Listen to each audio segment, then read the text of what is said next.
అందరికీ నమస్కారం అండి. నాకు ఎప్పటి నుండో భైరవ కోనను చూడాలనేటువంటి సదుద్దేశం ఉండేది. ఈ భైరవ కోనను సందర్శించినటువంటి ఉద్దేశంతో నేను కర్నూలు నుండి నా ప్రయాణాన్ని మొదలుపెట్టి ప్రస్తుతం కొత్తపల్లి అనేటువంటి గ్రామం దగ్గర ఉన్నటువంటి ఆర్చి దగ్గరకు రావడం జరిగింది.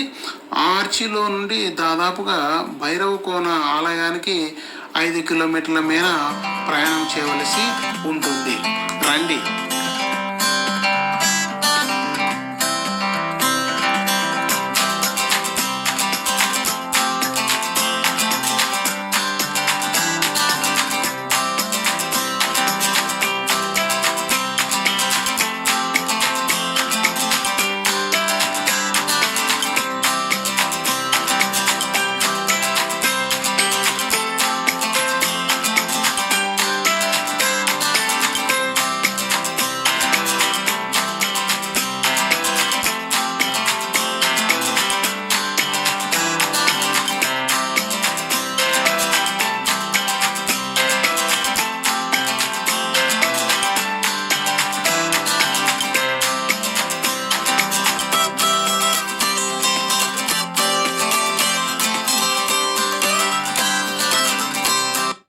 జరిగింది. మొట్టమొదటిసారిగా మనకు టోల్ అనేటువంటిది వస్తుంది. ఆ టోల్ దగ్గర కారుకు 50 రూపాయలు చెల్లించి రసీదు తీసుకొని అక్కడ సమీపంలో ఉన్నటువంటి శ్రీ గురు సదన్ యాత్రికుల వసతి భవనంలో రూమ్ తీసుకోవడము జరిగింది.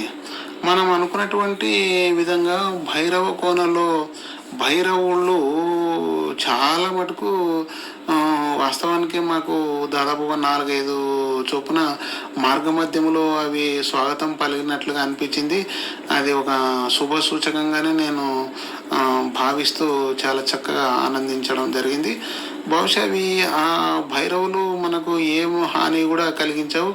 వాటిని మనం దగ్గర తీసి చక్కగా వాటి దగ్గర మనము ఇట్లా కూర్చున్నా ఎంతో సాన్నిహిత్యంతో అవి మన దగ్గరకు రావడం జరిగింది. ఆ గురు సాధనకు సమీపంలో ఎడం భాగంలో ఒక పుట్ట ఉంటుంది. చాలామంది అక్కడ అన్నారు, మనకు ఏదైనా కోరికలు ఉంటే అవి అక్కడ పుట్ట చుట్టూ కొన్ని ప్రదక్షిణ చేస్తే తప్పకుండా నెరవేరుతాయి అనేటువంటి విషయం మాకు ఎవరో చెప్తే సరే అని చెప్పి మేము కూడా ఒకసారి వెళ్ళాలి మొక్క అనేటువంటి ఉద్దేశంతో పుట్ట దగ్గరకు వెళ్ళి కొన్ని ప్రదక్షిణ చేసి మా మనసులో ఉన్నటువంటి కోరికను కూడా కోరుకోవడము జరిగింది. అదేవిధంగానే పుట్టకు పక్క భాగంలోనే ఒక యాగశాల మనకు అక్కడ కనిపిస్తుంది. ఆ యాగాన్ని సద్బ్రాహ్మణులు చేయడం జరుగుతుంది. అందులో భాగంగా మేము కూడా ఆ యాగంలో భాగస్వాములై యాగాన్ని చాలా సంతోషంగా నిర్వహించినందుకు వాళ్ళకు మనస్ఫూర్తిగా కృతజ్ఞతలు కూడా మేము తెలియజేయడము జరుగుతుంది. ఆ యాగశాల తదనంతరం మరలా పుట్ట దగ్గరకు వచ్చి కొద్దిసేపులు సేదతీరి ఆ సేదతీరేటువంటి క్షణంలోనే కొన్ని భైరవులు రావడం, వాటిని ఎంతో ఆప్యాయతతో దగ్గరకు తీయడం, అవి కూడా ఎంతో సాన్నిహిత్యంగా మా దగ్గర రావడం అనేటువంటిది చిత్రంలో కూడా మనం చూడవచ్చు. ఈ యాగం తదనంతరం కూడా ఆలయానికి వెళ్ళినటువంటి ఉద్దేశంతో మరలా ఆ పుట్ట మొక్కిన తర్వాత మేము భైరవకోన స్వామి ఆలయానికి వెళ్ళడం జరుగుతుంది. ప్రస్తుతం ఇక్కడ నుండి మనకు భైరవకోన దేవాలయము కేవలం 1 కిలోమీటరు మేరకు ఉండవచ్చు. అందులో భాగంగా నేను కాలినడకన వెళ్ళినటువంటి ఉద్దేశంతో ఈ దట్టమైనటువంటి చెట్ల మధ్యలో కాలినడక మార్గం ఉంటే అక్కడి నుండి వెళ్ళడం జరుగుతుంది. ప్రస్తుతం మనకు కనిపించేటువంటి భైరవేశ్వర స్వామి ఆలయం యొక్క మొదటి ప్రారంభంలో ఉన్నటువంటి ఒక బోర్డు, అదేవిధంగానే ఆ పక్కనే చాలా గొప్పగా ఉన్నటువంటి ఆంజనేయ స్వామి దర్శనం ఇవ్వడం, తర్వాత చుట్టూ పరిసర ప్రాంతాల్లో కూడా మంచి పచ్చని చెట్లు, తర్వాత కొండలు కోనలు, ఆహ్లాదకరమైనటువంటి వాతావరణముకు అదేవిధంగానే మనకు విడిది కోసం అక్కడ కూర్చోవడానికి కొంత విశ్రాంతిగా ఉన్నటువంటి ఆ ప్రదేశం చాలా చక్కగా ఉంటుంది. ఇప్పుడు చిత్రంలో చూసేటువంటిదే మనం ఈ భైరవకోనలో ఉన్నటువంటి ఈ జలపాతము. ఇది దాదాపుగా 365 రోజుల పాటు నీళ్లు పారుతుంటామని అంటున్నారు. అయితే మేము ఈ మే మాసంలో పోవడం వల్ల కొద్దిగా వర్ష ప్రభావం తక్కువ ఉండడం వల్ల కొంత నీళ్ళు తక్కువ అని చెప్పవచ్చు. ఏదేమైనా కూడా చల్లని చిరు జల్లులతో నీళ్లు పడడము, ఆ వాతావరణము చూపర్లకు ఇట్టే ఆకట్టుకుంటుంది అనేటువంటి చెప్పడం.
ఈ వాటర్ ఫాల్స్ దాదాపు 360 రోజులు ఎప్పుడు కూడా నీరు ఆగిపోకుండా ప్రవహించేటువంటి సోనవాన జలపాతం ఇది.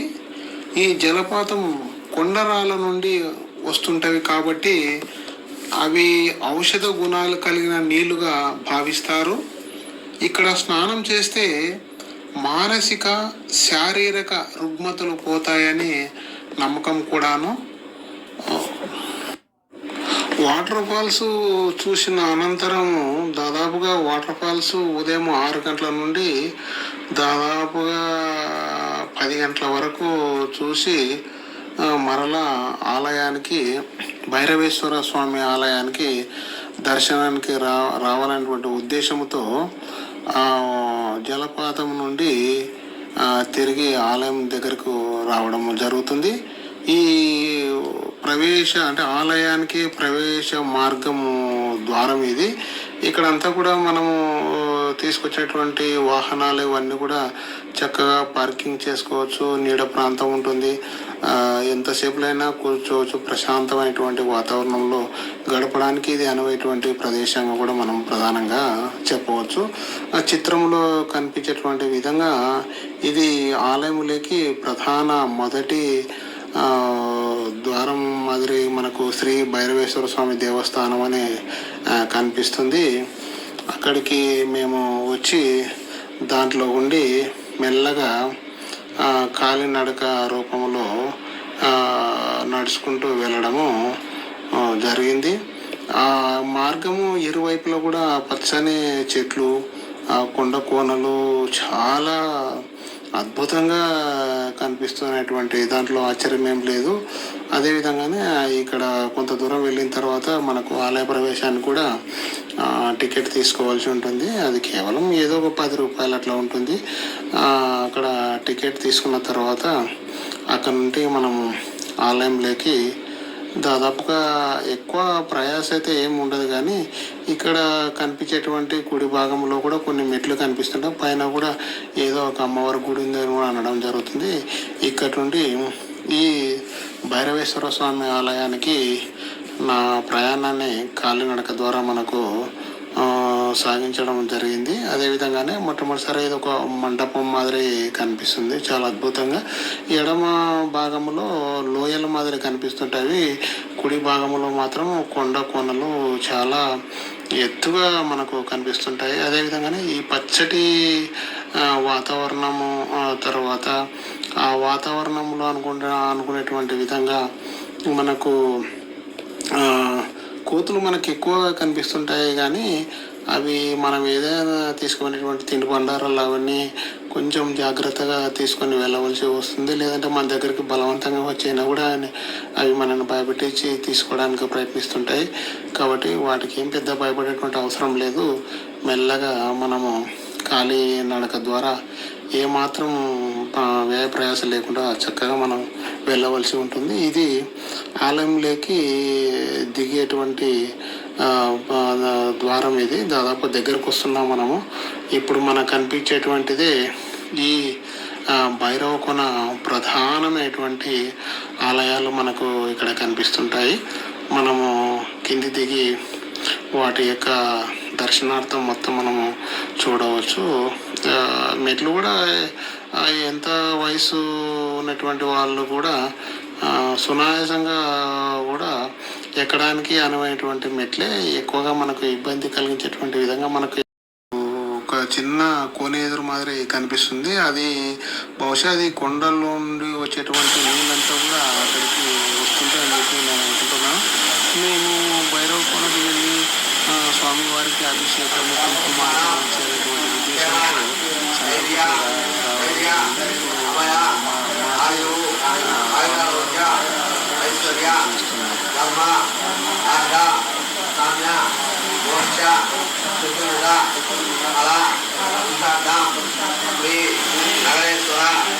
స్వామి దేవత సంపూర్ణ అనుగ్రహ కరుణ కటాక్ష వైద్యం మధ్యాహ్నకాలే జలాభిషేక పూజాంచ అర్చనం హరిషే ఓం నమస్తే అస్తు భగవన్ విశ్వేశ్వరాయ మహాదేవాయ త్రిజంబకాయ త్రిభ్రాంతకాయ త్రికారాజ్ఞాయ కాళాగ్నుర్గాయ నీలకంఠాయ మృత్యుంజయాయ సన్నేశ్వరాయ సదాశివాయ శ్రీమన్ మహాదేవాయ నమః. ఓం ఓం శివాయ నమః, శివాయ నమః, ధర్మవే నమః, ఉత్తరేకాయ నమః, ఉదయవార్షాయ నమః, అభివర్ధనాయ నమః, నీలలోహితాయ నమః, వస్త్రాంగేయ నమః, విష్ణువల్లభాయ నమః, రైవతాయ నమః, అనీశ్వర్యాయ నమః, రుద్రాయ నమః, భానవే నమః, అయ్యపదాయ నమః, అష్టమూర్తయే నమః, అనేకాత్మకాయ నమః, యాచికాయ నమః, ఖండపర్వతయే నమః, నవమాన్యే నమః, జనాధరాయ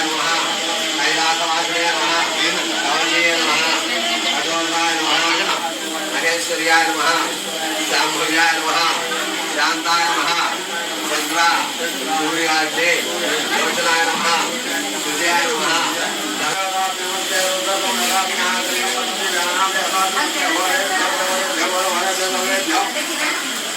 सर्व समेत रोगे नमस्ते रोगे महादेवादयात ईश्वरे ब्रह्माधिपति ब्रह्मणस्तु सदा शिव हर हर महादेव ओम शांति शांति शांति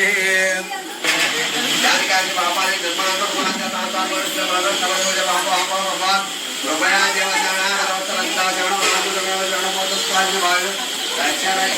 महेश्वरी महेश्वर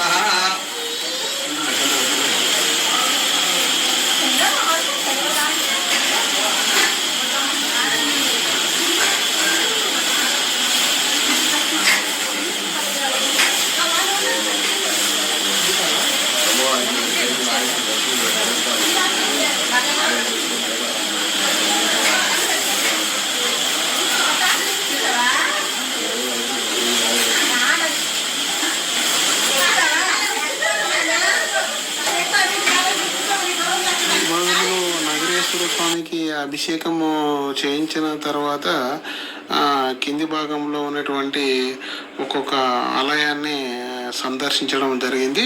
అయితే సందర్శించే దానికంటే మునుపు మనము ఈ భైరవ కోన యొక్క చరిత్ర గురించి మనము తెలుసుకుందాం. ఈ భైరవ కోన ప్రకాశం జిల్లా చంద్రశేఖరపురం మండలంలోని అంబవరం కొత్తపల్లి గ్రామానికి 5 కిలోమీటర్ల దూరంలో ఉన్న 9వ శతాబ్దానికి చెందిన శైవ పుణ్యక్షేత్రం. ఇక్కడ ఒకే కొండలో మలిచిన 8 శివాలయాలు ఉన్నాయి.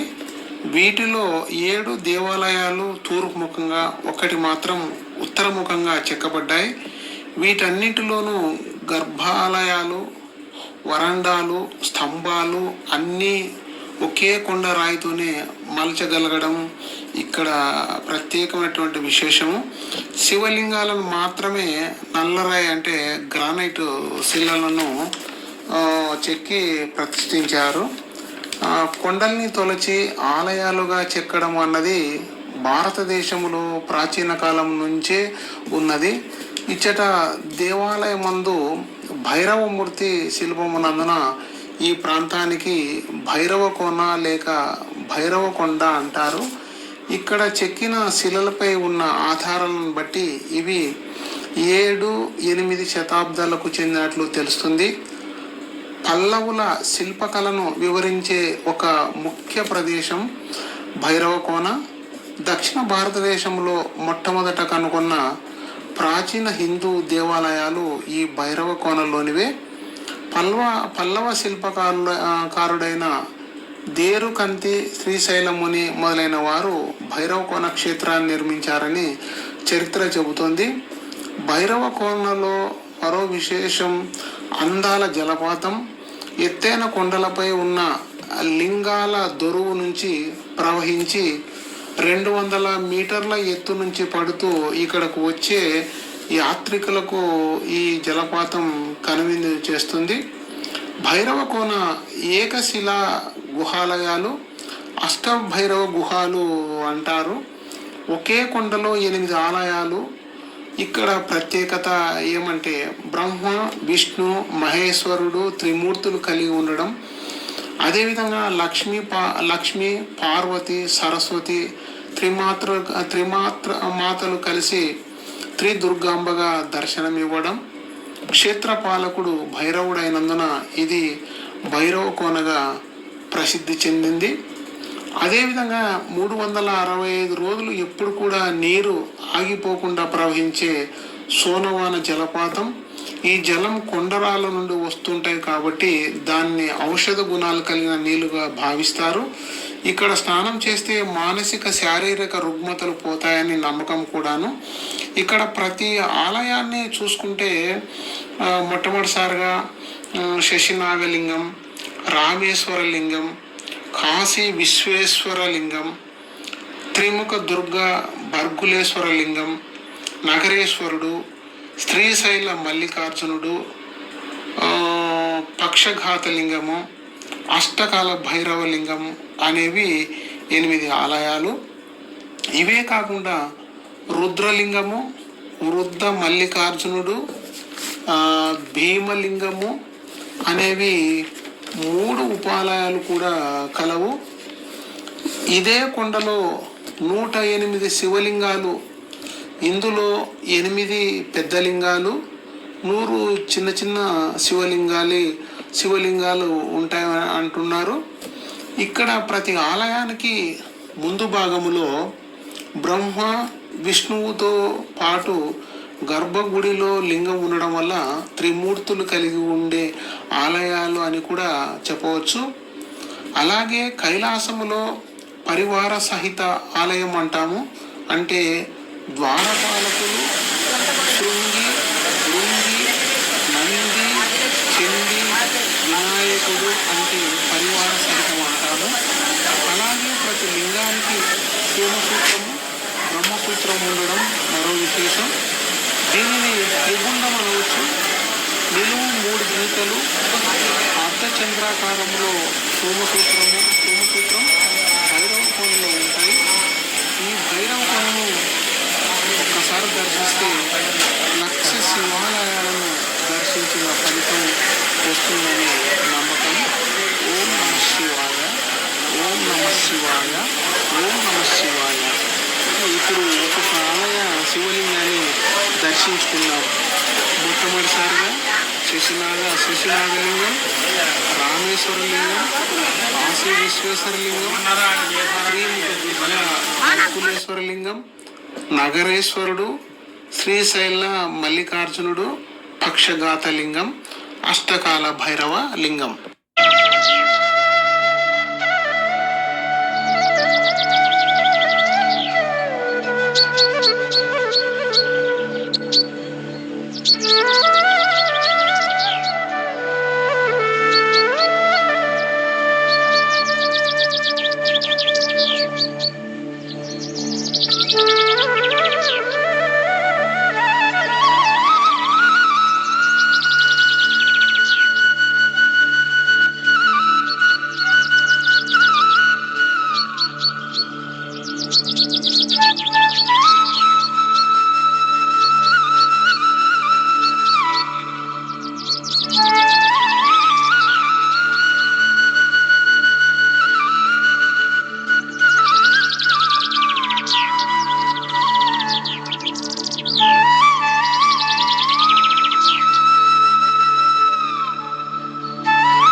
శబ్దాలు వినిపిస్తున్నాయి కదా, ఎవరైనా ఈ భైరవ కోనకు వచ్చి స్వామివారికి మొక్కుకొని వాళ్ళు మొక్కినటువంటి మొక్కు నెరవేరితే ఇలా 101 టెంకాయలు కొట్టడం అనేటువంటిది వాళ్ళు మొక్కుబడిగా భావిస్తారనేటువంటి ఉద్దేశంతో మేము వెళ్ళినటువంటి రోజు వచ్చి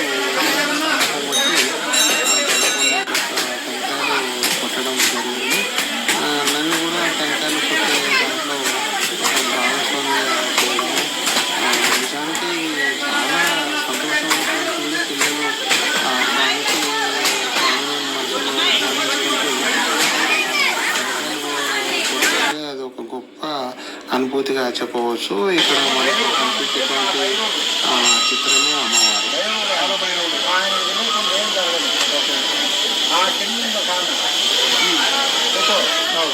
ఆమె వచ్చి మందుర్గమ్మ ఈ క్షేత్రానికి వనానికి దుర్గమ్మ. వనానికి దొరుకుతాం. వనం అంటే ఇదంతా కంప్లీట్ కొండ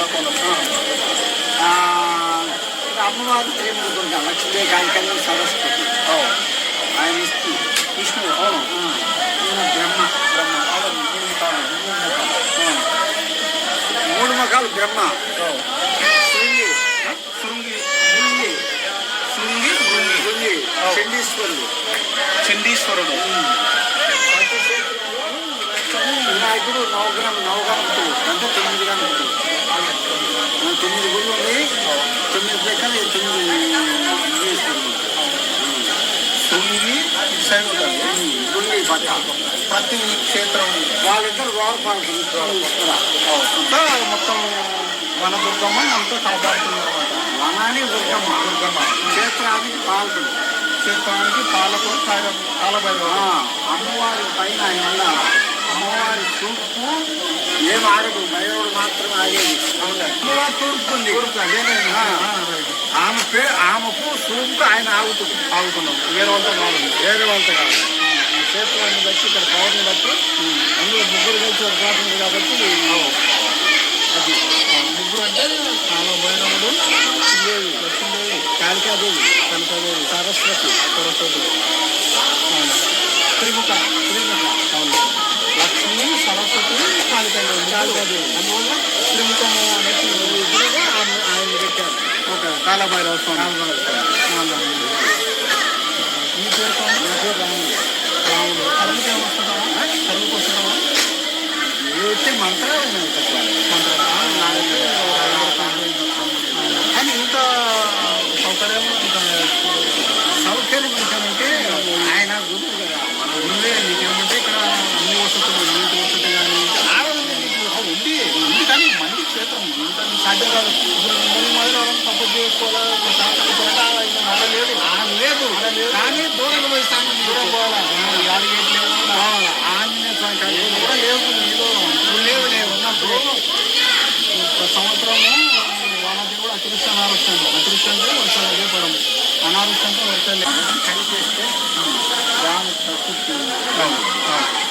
ఎందుకంటే అనావృష్టి ఉంటే పంటలు పండకపోతే మనుషులు బాగున్నారు, సుఖంగా ఉన్నారు. అయితే అతివృష్టి అంటే అదే వర్షాలు రావడం వల్ల చెడిపోయి ఏ మొక్క చెట్టు పుట్ట మనుషులు కూడా ఉండలేరు, కొట్టుకొని పోతారు. ఇప్పుడు మీతో ఇంతసేపు ముచ్చటించిన పెట్రోల్ పంప్ అయినాడు. పోయినాం బాగా చూసినాం.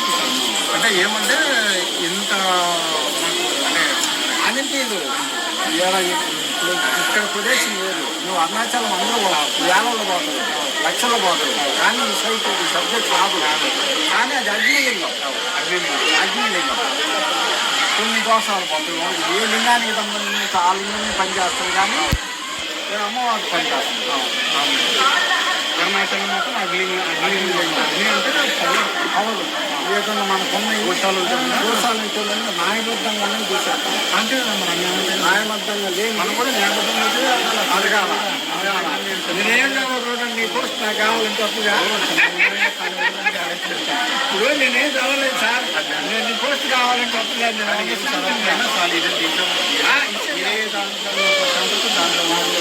మనిషికి ఆవశ్యక అంతే సంతోషపడితే ఆయన ఏం కాదు, ఇదేం ఇంకా అడగలేదే అంటాను. అయితే రెండో లింగం దగ్గర పోయి పవిత్ర సందు ఉందా కింద ఇక్కడ నాతో మాట్లాడేటువంటి ఒక వ్యక్తి, ఆయన స్వామి దాదాపుగా కొన్ని నెలల పాటు స్వామిని నమ్ముకొని ఆ పరిసర ప్రాంతంలోనే అతడు జీవించడం జరిగింది. అయితే అతడు ఒక విషయాన్ని కూడా చెప్పడం జరిగింది. అదేమిటంటే ఈ 8 శివాలయాలలో ఈ పక్షఘాత లింగం అనేటువంటి లింగము ఈ వెనక భాగములో, అంటే దోనె భాగములో కింద నీళ్లు ఉంటాయని చెప్పి చెప్పడం జరిగింది. ఆయన చెప్పినటువంటి విధంగా దాన్ని ఓపారి చూడనటువంటి ఉద్దేశంతోనే పక్షఘాత లింగం దగ్గర కూడా వెళ్ళడం జరిగింది. అక్కడ నిజంగా నీళ్లు, అంటే శివలింగము కింది భాగంలో ఇట్లా చేయబెడితే లోపలికి, ఎంత లోపలికన్నా అవి నీళ్లు మనకు కనిపించడం అటువంటిది నిజంగా ఇది భగవంతుని యొక్క అద్భుతమైనటువంటి లీలానే చెప్పవచ్చు. ఇది చాలా మేము ఒక కొత్తగా తెలుసుకునేటువంటి విషయము. అలా నేను నా కుటుంబంతో కలిసి ఈ భైరవ కోన క్షేత్రాన్ని సంపూర్ణంగా చూసి బాగా ఆనందించి, బాగా సంతోషించి, జీవితంలో ఒక నా మనసులో మధురమైనటువంటి ఒక అనుభూతి అని నేను భావిస్తూ, ఇంకా కొద్ది దూరములో పై భాగంలో కొన్ని మెట్లు కనిపిస్తుంటే అక్కడకు వెళ్ళడం జరిగింది. అయితే అక్కడ ఉన్నటువంటి వాళ్ళని అడిగితే అక్కడ శ్రీ అన్నపూర్ణాదేవి, అదేవిధంగానే శ్రీ అష్టలక్ష్మీదేవిలు ఆ గుహలో ఉంటారు. ఇక్కడ ఎప్పుడు కూడా అఖండ జ్యోతి అనేటువంటిది దర్శనం ఉంటుంది, కాబట్టి చూస్తే మంచిదనేటువంటి చెప్పడం జరిగింది. నేను కూడా చూడాలనేటువంటి ఒక గొప్ప సంకల్పంతో ఒక్కొక్క మెట్టు ఎక్కుతూ ఆ ప్రకృతిని అంతా కూడా ఆస్వాదిస్తూ ఆ ప్రదేశంలోకి రావడం జరిగింది. ఇంకొక విశేషం ఏంటంటే అక్కడ ఒక చెట్టుకి ఎర్రటి దారాలు కట్టడం అనేటువంటిది నాకు ఒకంత ఆశ్చర్యానికి లోను కావడం జరిగింది. అక్కడ ఒక స్వామిని అడిగితే ఆయన చెప్పినటువంటి విషయం ఏంటంటే మన మనసులో ఏదైనా కోరికలు అనుకుంటే ఈ ఎర్ర దారం తీసుకొని ఆ చెట్టుకు కట్టినట్లయితే తప్పకుండా ఆ కోరిక నెరవేరుతుంది అని ఆ స్వామి చెప్పడం, చెప్పినటువంటి ప్రకారంగా ఆయన దగ్గర ఆ ఎర్రటి దారాన్ని తీసుకొని నేను ఆ చెట్టుకు కూడా నా మనసులో ఉన్నటువంటి ఒక సంకల్పాన్ని, లేదా నా మనసులో ఉన్నటువంటి ఒక కోరికని మనసులో కట్టి 5 ప్రదక్షిణలు కూడా చేయడము జరిగింది. స్వామివారు కూడా ఆయన మాటల్లో అక్కడ అమ్మవారి యొక్క విశేషాలు కూడా చెప్పడము చాలా సంతోషం అనిపించింది. అప్పుడు చాలా 20 సంవత్సరాల నుంచి ఇక్కడ రోడ్డు పెరిగి జనాలు వస్తున్నారు. అది వరకు ఎవరు వచ్చారు 40 సంవత్సరాల నుంచి వస్తూ పోతున్నారు. కొన్ని రోజులు ఉంటాను, మళ్ళీ తర్వాత దొరకట్టు మళ్ళీ వస్తున్నారు. ఇలా వస్తుంది. ఆయన చూస్తూ ఉంటాడు. ఈయన గురువు గారు. ఆయన అప్పుడు మాకు చెప్పాడు, దీప అదన పెట్టి ఇంటికి వెళ్తున్నాను నేను, జాతర అంతానికి పోతుంటారు, తీసుకుంటాను. గవర్నమెంట్ లేదంటే బెలమార్గం కాబట్టి అన్నపూర్ణ కాదు ఫుడ్గా దీపంలో తీసుకుని ముందేసుకున్న బెలమార్గం లేదు. అక్కడ గుడి లేదు. అక్కడ గుడి మళ్ళీ ఎండోమెంట్ కింద ఉంటుంది. అది మొత్తం ఎండోమెంట్ ఇంతవరకేనన్నమాట. ఇది సాధులకి, భక్తులకి, విద్యార్థి మహాపురుషులకి ధ్యానం చేసుకున్నానికి ఇది అక్కడ లేదు. అమ్మవారి పేరు ఎంత ఉన్నారు? అన్నపూర్ణదేవి, లక్ష్మీదేవి. అన్నపూర్ణదేవి, లక్ష్మీదేవి. అక్కడ మునేశ్వరుడు శాసమనేంద్ర స్వామి, శివరామ బ్రహ్మ వాళ్ళు మునేశ్వరుడు లోపల ఉంటాం బ్రహ్మలో. గురు బ్రహ్మ ఇక్కడ విగ్రహాలు పెట్టి. అయ్యో బ్రహ్మగారు అని రాసినారు. ఏం విశేషం? బ్రహ్మంగారు ఇక్కడ వచ్చి ధ్యానం చేసి తపస్సు చేసి అమ్మవారిని చరిత్ర మునేశ్వర స్వామి పోయి అందులో వచ్చారు. పోయేది ఇప్పుడు నేనున్న కలిసి అది వరకు ఇక్కడ అంతా మునేశ్వరంలో ధ్యానంలో ఉంది అమ్మవారిని. ఇక్కడ అమ్మవారు మాట్లాడి తీసుకుంటాం. గవర్నమెంట్ లేదు. బెలమార్గం కాబట్టి అన్నపూర్ణ కాదు ఫుడ్గా దీపంలో తీసుకుని ముందేసుకుని వెళ్ళిన జనమార్గం లేదు. అక్కడ గుడి లేదు. అక్కడ గుడి మళ్ళీ ఎండోమెంట్ కింద ఉంటుంది. అది మొత్తం ఎండోమెంట్ ఇంత ప్రాంతం ఉంటే ఇంతవరకే నమ్మదు. ఇది సాధులకి భక్తులకి విద్యార్థి మహాపురుషులకి ధ్యానం చేసుకునేవారికి ఇది అక్కడ లేదు. అమ్మవారి పేరు ఎంత ఉన్నారు? అన్నపూర్ణదేవి లక్ష్మీదేవి. అన్నపూర్ణదేవి లక్ష్మీదేవి. అక్కడ మునేశ్వరులు శాసమనేంద్ర స్వామి శివరామ బ్రహ్మ వాళ్ళు మునేశ్వరులు లోపల ఉంటారు ధర్మలో. గురు బ్రహ్మ ఇక్కడ విగ్రహాలు పెట్టి. అయ్యో బ్రహ్మంగారు అని రాసినారు. ఏం విశేషం? కంది మల్లెపల్లి పోయినాం మేము. ఏం విశేషం? బ్రహ్మంగారు ఇక్కడ వచ్చి ధ్యానం చేసి తపస్సు చేసి అమ్మవారిని ఏదో చరిత్ర ఏమైనా తెలుసా? మునేశ్వర స్వామి పోయి అందులో వచ్చారు. ఇప్పుడు ఈయన కలిసి మేము రావాలి. ఎవరికి ఇక్కడ అంతా మునేశ్వరంలో ధ్యానంలో ఉంది అమ్మవారిని. ఇప్పుడు అమ్మవారు మాట్లాడి నీతో కూడా మాట్లాడారు. ఆయన వరకే తర్వాత ఎవరితో మాట్లాడుతున్నారు. ఆయన అప్పుడే ఉన్నాడు కాబట్టి సుబర్ణ అని అమ్మవారు చెబుతూ ఉంటుంది. ఇప్పుడు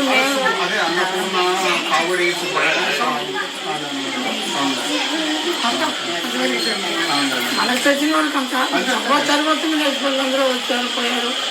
ఇప్పుడు అక్కడ వచ్చే గోవులో అక్కడ రామేశ్వరం అని నాగేశ్వరం అని గిరీశ్వరం అని వాళ్ళ సమాధానం.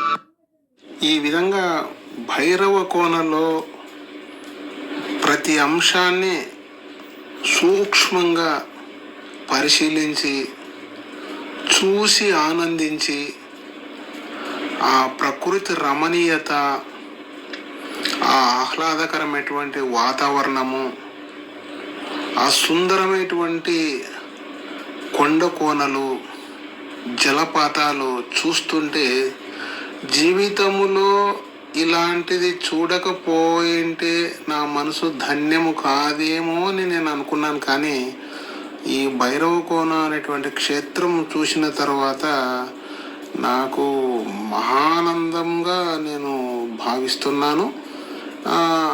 ఈ భైరవ కోనలో ఉన్నటువంటి ఒక ప్రత్యేకమైనటువంటి అంశం ఏమిటంటే, మనం అనుకునేటువంటి విధంగా ఒకే కొండలో 8 శివాలయాలు ఉండడం అనేది ఒక గొప్ప విశేషము.